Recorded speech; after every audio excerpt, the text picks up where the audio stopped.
Hey guys, so it's midwinter. I finished up the Porsche late this fall, and I have some videos on the test fit and things like that, but I kind of lost the footage around it.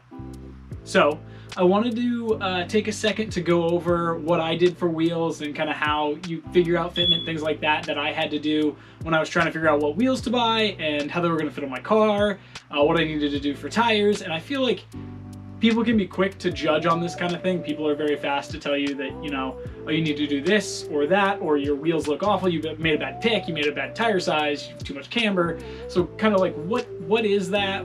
How do people figure that out? You know, I think coming from the Volkswagen world, there was a lot of talk around ride height and what wheels you were running, how your fitment was, things like that. So I kind of was introduced to this a long time ago. Shout out to my good buddy Nick for teaching me everything I know. And you know, I want to pass it on. I feel like people gatekeep and are kind of easy and fast to judge on what you do with your wheels, and I think you should try and figure it out for yourself.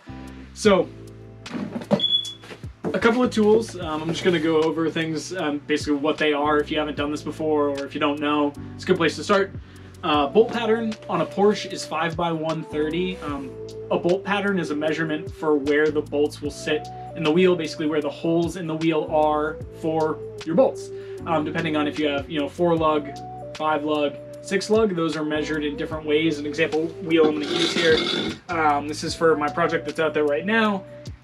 In the case of a 4-lug, you measure straight across. So the measurement is the number from hole to hole across. In the case of the Porsche 944, it's a 5-lug, so it's the measurement from one lug to the next lug up, or, you know, around from it. So that's bolt pattern. Offset is kind of a tricky thing, and we're going to talk about that in a second. The offset on my Porsche, because I have a late offset, is an ET23, so that's kind of what I needed to figure out. And we'll go over offset last because it's kind of the most funky one. Wheel height measurement. In the case of the Porsche, originally it was a 16x7. I went to a staggered set of 16x8 and 16x9. What do those numbers mean?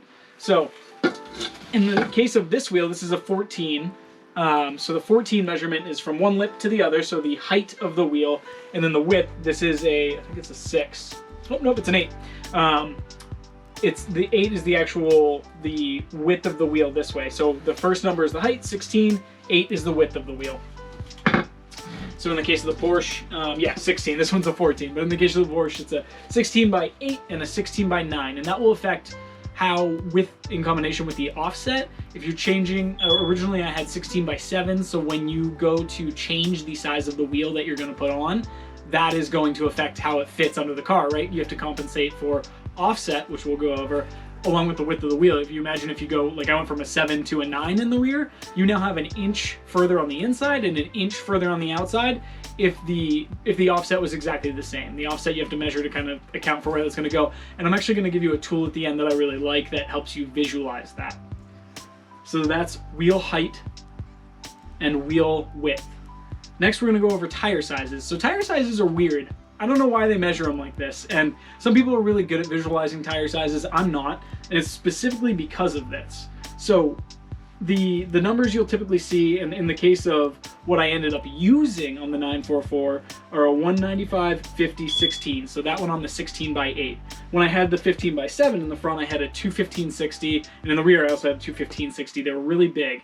What those numbers mean, the 215, I tried to sketch it out here. The 215 is the overall width of the tire.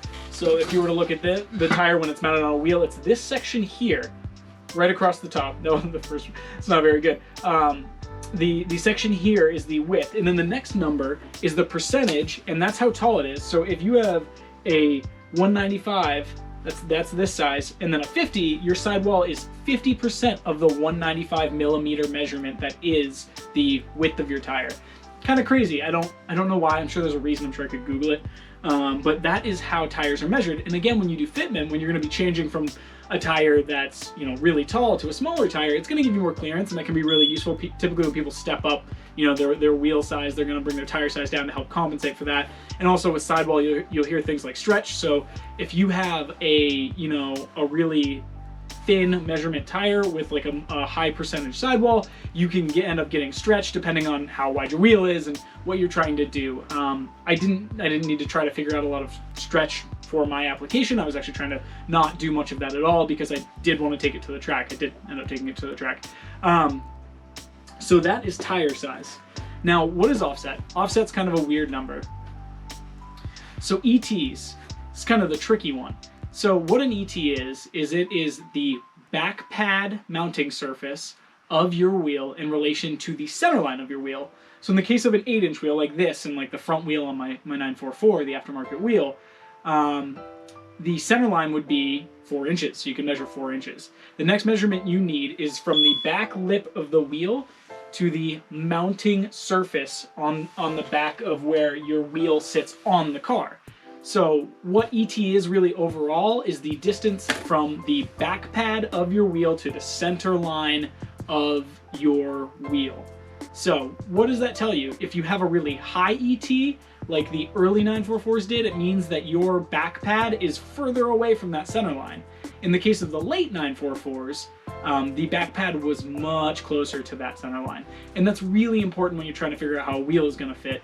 You have to take into account how wide it is, because like I mentioned, you're going to be gaining, you know, inches or half an inch, quarter inch if you end up stepping up the width. And you're also going to need to take into account where the wheel is going to move in the wheel well and how it's going to sit based on the ET, based on that offset. Once you have those two things figured out, you can test fit like I did, and you can figure out where you're going to need for what you're going to need for a tire, because you really need to find something that's going to fit and clear. I know there are some people who are really focused on fitment and trying to get, you know, maybe your fender to sit right where your tire is stretching, things like that. From the application that I'm going for, and this kind of will play into how people maybe look at your car or think about what you're doing with a car, I was trying to go for less tire stretching, things like that, a little more meat, because contact is important when you're trying to look for handling, you know, your contact patch. What else can I say about that? You'll see sometimes people adjust things in your alignment to help wheels to fit too. You know, what is camber? It is how far your wheel tilts in or out. Negative camber being tilting in, positive camber being tilting out. A couple other things to keep in mind are caster, which is where your wheel is sitting in relation to the wheel arch in your car. So if it's kind of forward in the arch or backwards in the arch. And then there's toe. There's over here on the right, toe in and toe out, which is kind of the angle as if your car was sitting straight on the ground and your wheels were both turned in like this, it would have toe in. And then if it was sitting on your, you know, if you had your car sitting on the ground and it was pointed out, that's toe out. Those can all be really powerful depending if you know like your track and how you need to align your car for a particular track or road course setup, things like that. I'm certainly not at that level yet. I'm just trying not to overwear my tires, really. But all of those things can change how a car, definitely will change how a car handles, and can be really, really good for gaining time. What we're going to cut to now is kind of me working on the car, just getting it up in the air real quick, setting it down on the wheels, and figuring out what I needed to do for tires. So that's me kind of covering the footage I lost where I talked about some of this. But if you have any questions, please leave them down in the comments. And there's one thing I wanted to cover that I forgot. Kind of you're seeing how the sauce is made here. This is just my computer set up in my basement. It's where I made, if you go back to the Subaru episode and I was working on the exhaust, this is where I was. Oh, and when I was doing the drilling and tapping too, but I cleared it out for a place to edit because I don't do too much machine stuff anymore, and I can move that in here back into the garage. But what I did want to show was a website. It's called willtheyfit.com, and it's really, really useful to me. I'm going to tilt my screen here, and hopefully, I know the light's really hard to see, but what you can do is at the top, you can enter your existing, so you can literally look on your wheel, take it off your car and look on the back of it, and you can see what your wheel width and offset is, and the wheel height. You know, you should be able to see that on the tire as well, and then the tire size. So you can put in your existing setup, and you can put in your new setup, and it will show you how your old tire fits and your new tire fits along with the wheel. And it's going to show you, you know, it doesn't know exactly where the insides and outsides of every car's or any car's like wheel arches are. So, you know, you have to use some common sense there, but it's going to show you, it showed me exactly my wheel's going to come out this much. You're going to have, it doesn't give me like a measurement, but it shows me you're going to have a significantly more kind of poke there with the wheel, and your tire's going to have a slight amount of stretch. So it kind of diagrams it out. And it's not perfect. Every brand of tire kind of mounts differently. They all kind of fit a little bit different. So it's not going to be perfect, but this will give you a really good idea of if you can make something fit. So willtheyfit.com. It was also on the cardboard piece. I wanted to call that out. So yeah, I'm going to get back to editing and hopefully get some more videos out.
As always, thank you for watching.